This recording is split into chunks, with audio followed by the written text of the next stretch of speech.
औरत चाहे तो कुछ भी कर सकती है।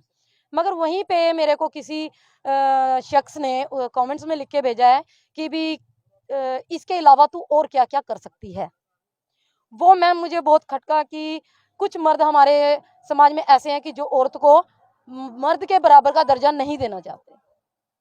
मैं उन मर्दों से यही कहना चाहूँगी कि भई औरतों को बराबर का दर्जा जब भगवान ने दिया है तो आप कौन होते हो कि औरतों को बराबर का दर्जा ना दिया जाए। मेरे साथ सीमा देवी जी हैं जो नारी शक्ति की मिसाल है। हम कहते तो है नारी में बहुत शक्ति है और सब नारियां जो है समय आने पर अपनी शक्ति का इस्तेमाल भी करती है, लेकिन मेरे साथ जो है सीमा देवी है, नगरोटा की रहने वाली हैं। अभी इनके हस्बैंड भी जॉब करते हैं, लेकिन आप लोग जानते हैं कि महंगाई का दौर चल रहा है और उसमें अगर दोनों कमाए, मतलब गाड़ी के दोनों पहिए अगर कमाए तो ही घर का गुजर बसर जो है वो हो सकता है। तो सीमा देवी जी से जानते हैं उनकी कहानी, और ये सोशल मीडिया पर अभी जो है वो छाई हुई है। हर कोई इन्हें पसंद कर रहा है और हर कोई जानना चाहता है कि सीमा देवी जी जो है ये काम कर रही हैं, आखिर क्यों कर रही हैं। सीमा जी, सबसे पहला आपको बहुत मुबारक है, आप बहुत सी नारियों के लिए मिसाल है, मतलब औरतों के लिए आप मिसाल बन चुकी हैं कि औरत कोई भी काम कर सकती है और औरत में वो शक्ति होती है। लेकिन आप बताएं, आपको ये काम क्यों करना पड़ा? पहले तो मैं आपका थैंक यू करना चाहूँगी मैम कि आपने मेरे बारे में इतना अच्छा बोला, क्योंकि आज तक कई लोगों ने मेरे बारे में अच्छा नहीं बोला, क्योंकि जैसे मैंने काम शुरू किया है मेरे मोहल्ले के लोगों ने, क्योंकि मैं वहाँ पे मुँह ढकती हूँ, और मेरे मोहल्ले के लोगों ने, बड़े जनों ने बोला कि भी ये लेडीज़ क्या काम कर रही है। और जम्मू में भी कई लोगों ने बहुत अच्छा प्राउड फील किया मेरे ऊपर, और कईयों ने नहीं। ये काम मैंने इसलिए किया मैम क्योंकि मेरे हस्बैंड की तनख्वाह से गुजारा नहीं चल रहा था, तो हमने ये किसी से 30,000 उधारे लेके किसी को फिर कंपनी में दिए, और मैं इसकी अभी किस्तें दे रही हूँ मैम।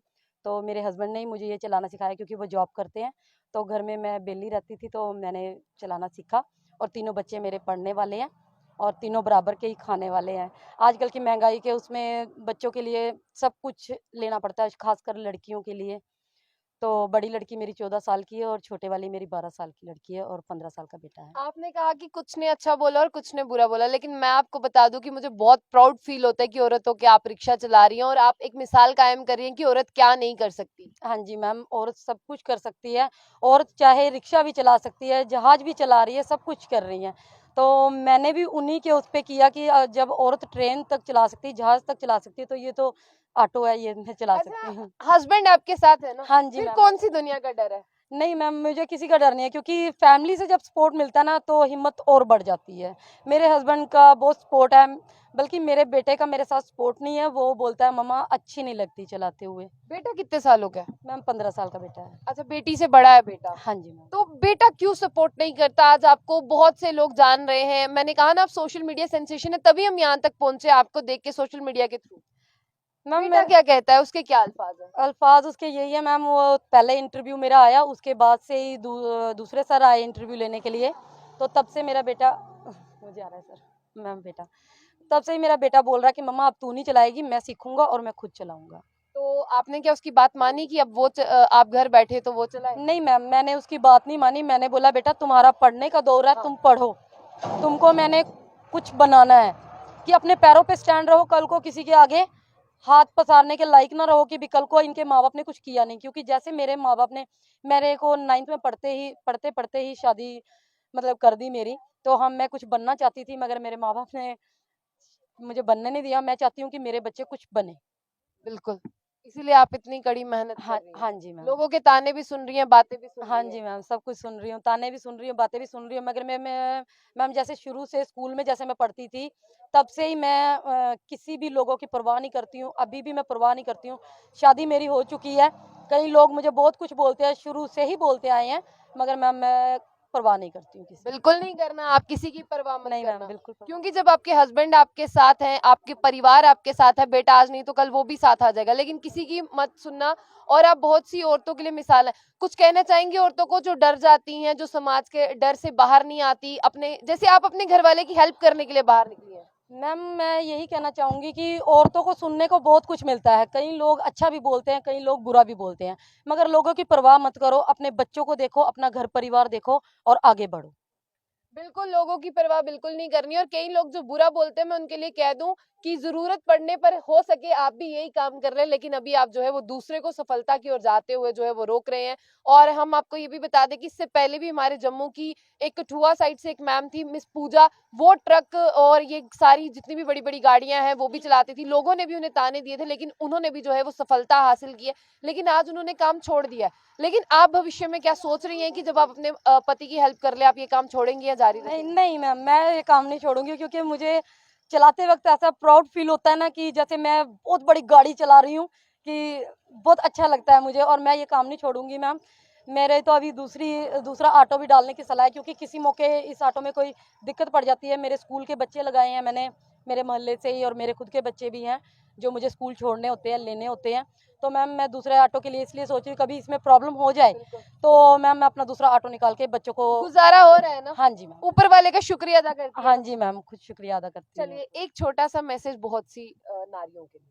मैम ये मैं सभी नारियों के लिए यही मैसेज देना चाहती हूँ कि भी लोग बोलने वाले बहुत बोलते हैं। अभी पहला इंटरव्यू जब मेरा लिया था, यहाँ से सर आए थे मल्क मार्केट से, जो सबसे पहला मेरा इंटरव्यू हुआ था, उसमें मुझे कई लोगों ने सिस्टर, बहन, बहुत बेटी करके बुलाया, बहुत अच्छा लगा। मगर कई लोग बीच में ऐसे भी हैं जिन्होंने, मैंने वहाँ पे एक बात बोली है कि औरत चाहे तो कुछ भी कर सकती है।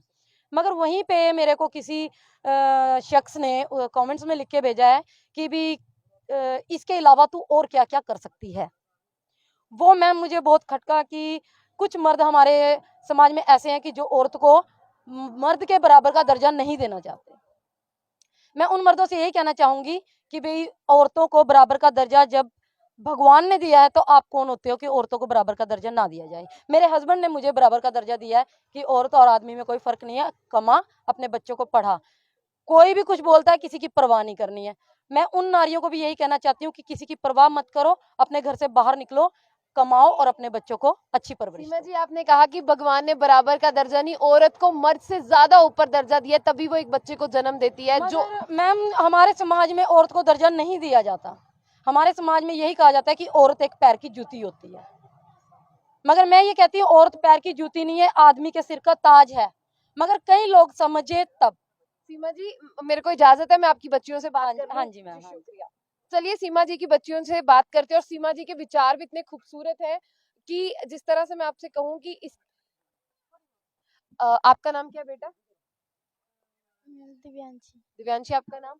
अनोखी। और ये जो अनोखी है ना, ये सच में अनोखी। अपनी मम्मा को देख के ये अनोखी ना बहुत खुश हो रही थी। अनोखी, कैसा लग रहा है? बहुत अच्छा लग रहा है। मम्मा पे प्राउड फील होता है? हाँ जी। और मतलब पापा भी सपोर्ट करते हैं? हाँ जी। अच्छा, अभी आप यहीं पे मतलब अपनी मम्मा ही आपको स्कूल छोड़ने जाती हैं? हाँ जी। अच्छा, तो जब बच्चे आप पे हंसते हैं, उनको क्या जवाब देती हैं? जे- तो चलिए, इनकी दो बेटियां थी हमारे साथ जिनसे हमने बात की, और ये बच्चियां भी बहुत खुश हुई। और वाकई में जो लोग यहाँ पे अगर कोई अच्छा कमेंट ना कर सके तो वो कोई बुरा कमेंट भी ना करे। मेरे साथ सीमा देवी जी थी, इनके चेहरे पे जो एक मुस्कुराहट है ना, एक आने वाले ग्राहक को क्या चाहिए कि इतना अच्छा वेलकम हो रहा है आपका, और आपकी बेटियां इस रिक्शा में आपके घर पहुंचेंगी, कितना सुरक्षित महसूस करेंगी कि अगर ये रिक्शा चला रही है और आपकी बेटियां आपके घर तक पहुंच रही है। जमाना बदल रहा है, वक्त के साथ आप भी अपनी तकियानुसी सोच को बदलेंगे, तभी हमारा समाज जो है वो आगे बढ़ेगा। ना जाने सीमा देवी जैसी कितनी और औरतें होंगी जिनमें हिम्मत होगी, लेकिन समाज के डर से वो आगे ना आती हैं। तो समाज अपने डर को जो है वो अपने अंदर ही रखे और ऐसी औरतों को बाहर आने दे। आपकी क्या राय है? और सीमा देवी के लिए अच्छे अच्छे कमेंट्स लिखिएगा, और ये जरूर लिखिएगा कि ये नारी शक्ति की मिसाल है या नहीं। तो ऐसी और भी अपडेट्स के लिए देखते रहिए जुम बुलेटिन। आशिया खान का तलाक।